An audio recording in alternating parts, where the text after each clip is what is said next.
And so it is, unfortunately, with some disappointment that I do have to acknowledge that we do not have much of an Edmonton Oilers playoff run to talk about on this podcast. That wrapped up just over a week ago. There's a 4-game sweep at the hands of the Winnipeg Jets. It is definitely not what anybody would have expected, given the kind of dominance that the Oilers exhibited over the Jets during the regular season. But unfortunately, it's in the books. What has happened has happened. The Winnipeg Jets, they were able to find some soft elements in the Oilers' defensive game, and they exploited them. The Jets have a lot more playoff experience than these Oilers do. It's the kind of thing that everybody should really have expected to happen. If there was something there to be exploited, the Jets were going to find a way to do it, and lo and behold, they did. I don't think that this in any way disproves any of the issues that I have talked about previously regarding the Winnipeg Jets. I think they still have a problem in their locker room. But I think it's also worth saying that there's a particular kind of player that you would expect to have, just naturally expect them to have that killer instinct that would allow them to come in and do what the Winnipeg Jets were able to do with the Edmonton Oilers. And Blake Wheeler, Mark Scheifele, I think that they're toxic players, but you also almost have to expect a toxic player to have that level of killer instinct. They had it. The Oilers just didn't. And so now the Winnipeg Jets are the ones who are going to draw the Montreal Canadiens in the next round of the playoffs. Honestly, I do wish each team the best, but I'm also not entirely sure that it's impossible that those problems I've talked about with the Winnipeg Jets couldn't resurface. Now, speaking of problems that surfaced, this whole situation with Ethan Bear is absolutely heartbreaking. And so yes, of course, Edmonton Oilers defenseman Ethan Bear, he did struggle during the regular season. Towards the end of the season, he was starting to look like the player that we were used to seeing out of him. But then the playoffs came and he started to struggle. And Oilers fans being the way that Oilers fans are, or rather I should say that a lot of Oilers fans being the way that these particular fans are, it seems like they're always going looking for somebody to blame. In these particular segment of the fans, it seems like they always go looking for somebody to blame. If times with the team are relatively good, they still go looking for somebody to scapegoat, and if times with the team are bad, it's that much worse.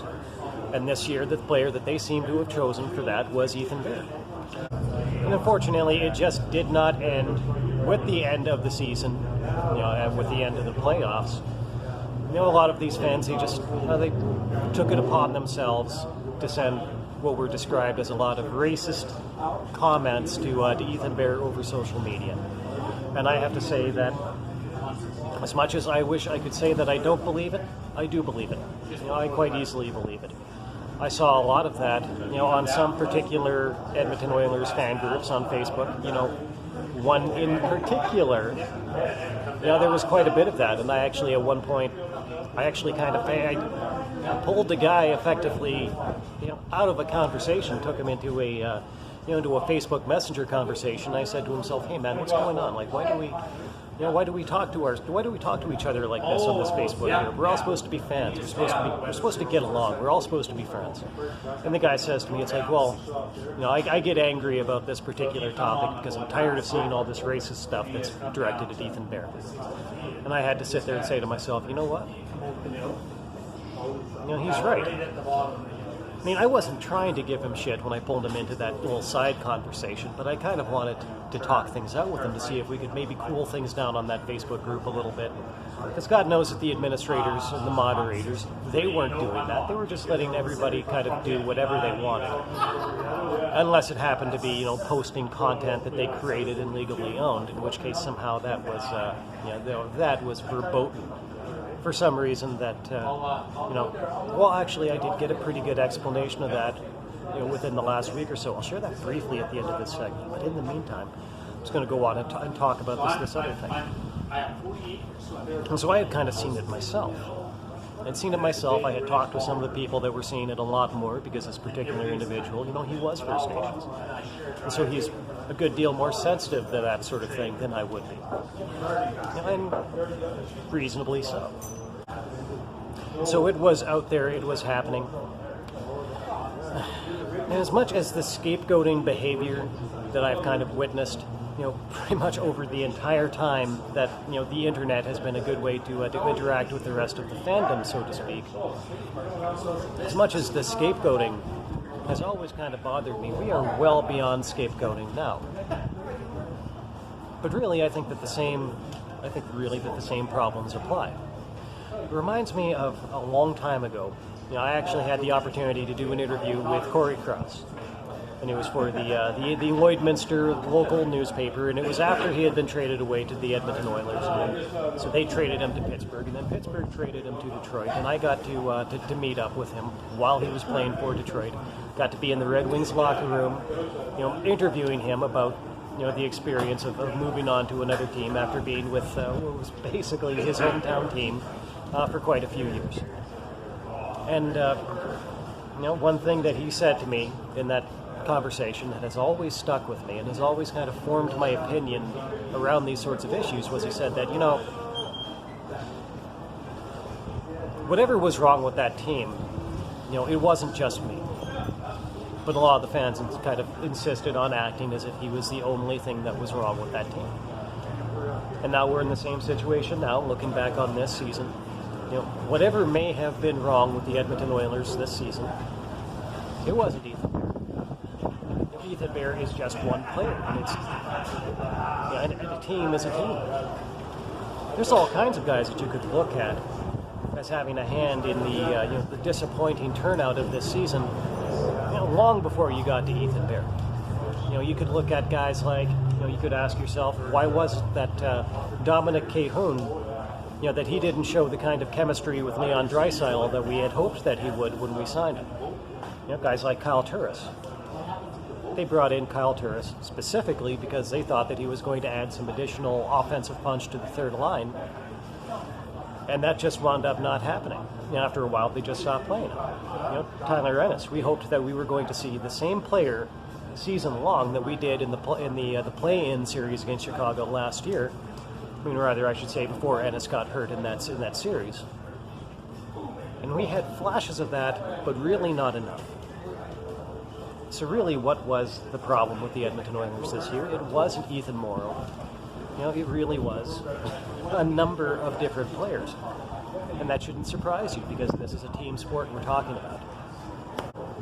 And the fact is that as I look back over what I've observed with this team and with its fans,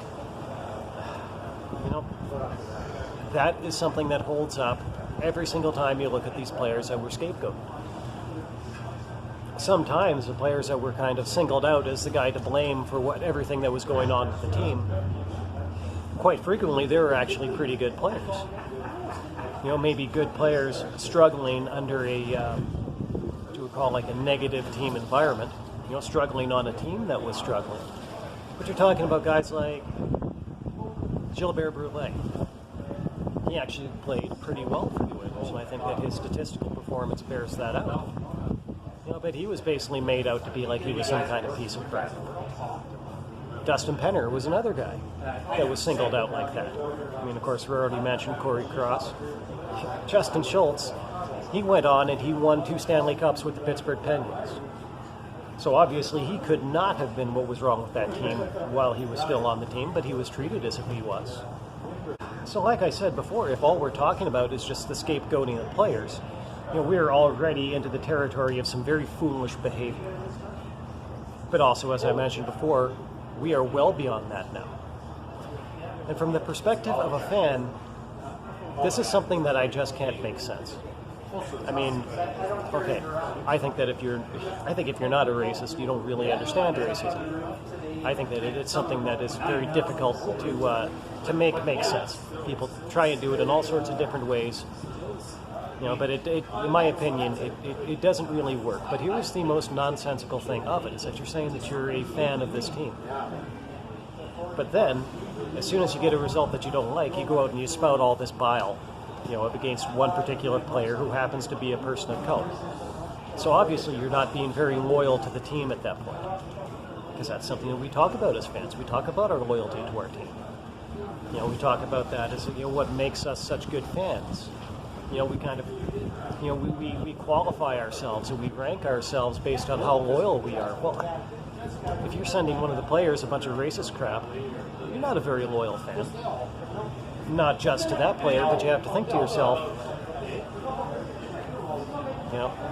unless this guy is a questionable character, like maybe like a Tony D'Angelo, he probably has friends on that team. So if you like Connor McDavid, you would kind of expect yourself to be pretty loyal to him as a fan. But now you're going to send a bunch of racist remarks to his friend? I don't know. That doesn't work for me. That doesn't make sense to me. Now, don't get me wrong. I am not burying the fandom as a whole, because I don't think that these people represent the fandom as a whole. I think that they are a very small minority, within the broader base of Edmonton Oilers fans. But one thing I will tell you for absolute certain is that nobody should expect this team to get any better if Ethan Bear does leave the team one way or the other. I don't think that this team got any better after Gilbert Brûlé left. I don't think this team actually got any better after Justin Schultz left, at least not immediately. But I do feel like this team would get better, and I certainly feel like this fandom would get better, with a good deal less toxicity.